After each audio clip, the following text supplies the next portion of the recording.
സുഹൃത്തുക്കളെ, പരിശുദ്ധ ദീനുൽ ഇസ്ലാമിൻ അതിന്റെ നിയമങ്ങൾ പാലിച്ചുകൊണ്ട് എല്ലാവരും ജീവിക്കണം. അത് പറയൽ പണ്ഡിതന്മാരുടെ കർത്തവ്യമാണ്. സുബ്ഹാനല്ലാഹ്, ഇപ്പൊ തെരഞ്ഞെടുപ്പ് നടക്കുന്ന സമയമാണ്. തെരഞ്ഞെടുപ്പ് നടക്കൽ സ്വാഭാവികമാണ്. എത്രയോ കൊല്ലമായി തെരഞ്ഞെടുപ്പുകൾ നമ്മൾ കണ്ടുകൊണ്ടിരിക്കുന്നതാണ്. പക്ഷെ ഈ അടുത്ത കാലത്തായി ഒരു വൃത്തികേട് നമ്മുടെ മുസ്ലിം സമുദായത്തിൽ കണ്ടുവരുന്നുണ്ട്. അതിനെ സംബന്ധിച്ച് ഉണർത്തിയില്ലെങ്കിൽ റബ്ബിന്റെ അടുക്കൽ ഉത്തരവാദിയാകുമെന്നതിനാൽ ഞാൻ സൂചിപ്പിക്കുകയാണ്.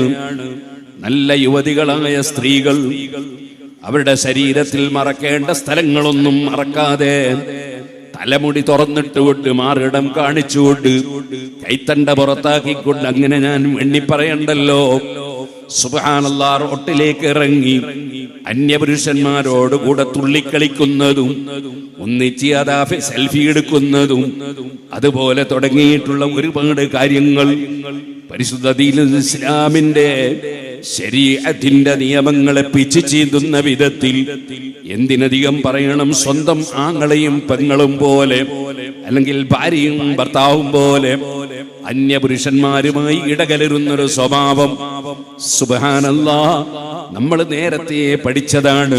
വഖർന ഫീ ബയൂതികുന്ന വലാ തബറജ്ന തബറുജൽ ജാഹിലിയത്തിൽ ഉലാ വഅഖിംന സ്വലാഹ്.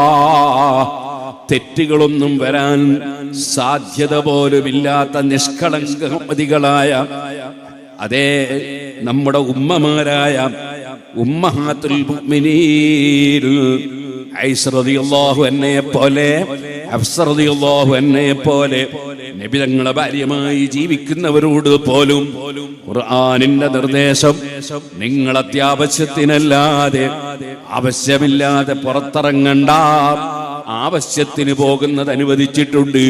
വഖർന ഫീ ബയൂതികുന്ന, നിങ്ങളെ വീട്ടിൽ അടങ്ങി ഒതുങ്ങി കഴിയണം, ആവശ്യത്തിനല്ലാതെ പുറത്തിറങ്ങിക്കൂടാ. അതേപോലെ വലാ തബറജ്ന തബറുജൽ ജാഹിലിയത്തിൽ ഊലാ, നിങ്ങൾ പഴയ കാലത്ത് വിവരമില്ലാത്ത ആളുകൾ ഇസ്ലാമിന്റെ ആശയങ്ങൾ പഠിക്കുന്നതിന് മുമ്പ് കാട്ടിക്കൂട്ടിയിരുന്ന ജാഹിലിയ സ്വഭാവത്തിലുള്ള ഭംഗി പ്രകടിപ്പിക്കുന്ന ഏർപ്പാടുകൾ ചെയ്യാൻ പാടില്ല. വഅഖിംന സ്വലാഹ്, സ്ത്രീകളെ നിങ്ങൾ വീട്ടിലടങ്ങി ഒതുങ്ങി നിസ്കാരം നിർവഹിക്കണം. വാസ്തവത്തിൽ നിസ്കാരം എന്ന് പറയുന്നത് പടച്ച റബ്ബുമായുള്ള ഒരു സംഭാഷണമാണ്. അത് ഭക്തിപൂർവം നിർവഹിക്കുന്ന ഒരു സംഗതിയാണ്. അള്ളാഹുവിലേക്ക് മനസ്സും ശരീരവും തിരിച്ചു ചെയ്യുന്ന കാര്യമാണ്.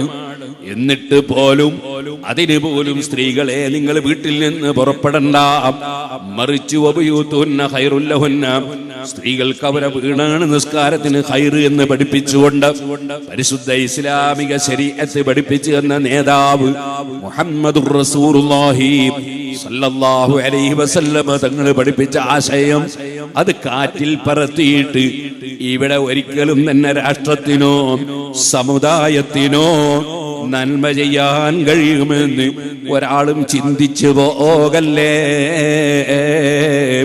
കൊടുക്കുന്നവനും തടയുന്നവനും അല്ലാഹു മാത്രമാണ്. ആ അല്ലാഹു തആല അവൻ ഇസ്സത്ത് തന്നാൽ നമുക്ക് ഇസ്സത്തുണ്ട്.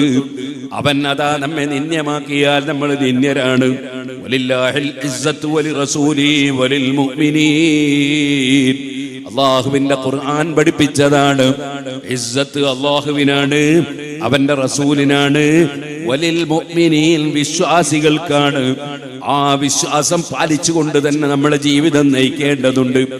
അൻതുമുൽ അലൗന ഇൻ കുൻതും മുഅ്മിനീൻ, നിങ്ങൾ മുഅ്മിനീങ്ങളാണെങ്കിൽ നിങ്ങൾ ഉന്നതന്മാരാണ്, ഏറ്റവും ഉന്നതന്മാരാണ്.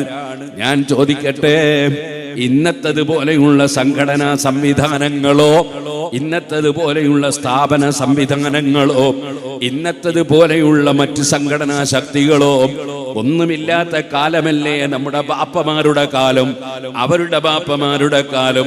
സാമ്പത്തികമായി ഇന്നത്തതുപോലെയുള്ള ഭദ്രത ഒരു പക്ഷേ കൈവരിച്ചിട്ടുണ്ടാകില്ല. പക്ഷേ അവരുടെ കാലത്ത് മുസ്ലിം സമുദായത്തിന്റെ ഇസ്സത്ത് എത്രയായിരുന്നു?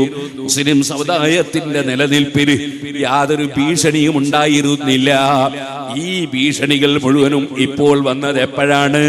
പരിശുദ്ധ ഇസ്ലാമിക ശരീഅത്തിന്റെ നിയമങ്ങൾക്കൊരു വിലയും കൽപ്പിക്കാതെ പടച്ചവൻ എന്തോ എന്തോ ആകട്ടെ, പടച്ചവന്റെ നിയമം എന്തോ ആകട്ടെ, ഞങ്ങൾ ഞങ്ങളുടെ തീരുമാനപ്രകാരം എന്തും ചെയ്യുമെന്ന ഒരു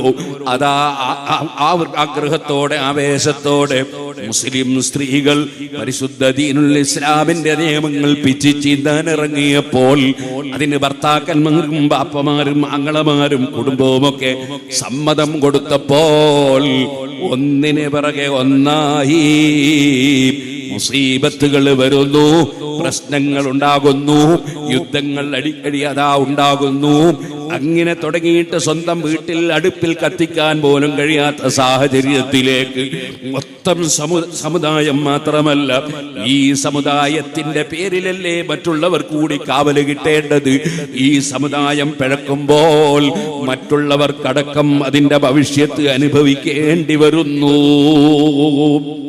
ഇതിനെ സംബന്ധിച്ച് നല്ല ബോധം മുസ്ലിം സമുദായത്തിനുണ്ടാകണം എന്ന് ഏൽപ്പിക്കപ്പെട്ട ഉത്തരവാദിത്വം നിർവഹിക്കുക എന്ന നിലക്ക്, അള്ളാഹു ഏൽപ്പിച്ച ഉത്തരവാദിത്വം എന്ന നിലക്ക് ഈ കാര്യം നിങ്ങളുടെ എല്ലാവരുടെയും ശ്രദ്ധയിൽപ്പെടുത്തി നമ്മുടെ കുടുംബത്തെ നമ്മൾ ശരീഅത്തിന്റെ നിയമപ്രകാരം തന്നെ ജീവിക്കാൻ നമ്മൾ പ്രചോദനം നൽകണമെന്ന് വസിയ്യത്ത് ചെയ്തുകൊണ്ട് ഞാൻ എന്റെ വാക്കുകൾ നിർത്തുന്നു. അല്ലാഹു സുബ്ഹാനഹു വ തആല നമ്മളെല്ലാവരെയും അവൻ പൊരുത്തപ്പെട്ട അടിമകളിൽ പെടുത്തട്ടെ.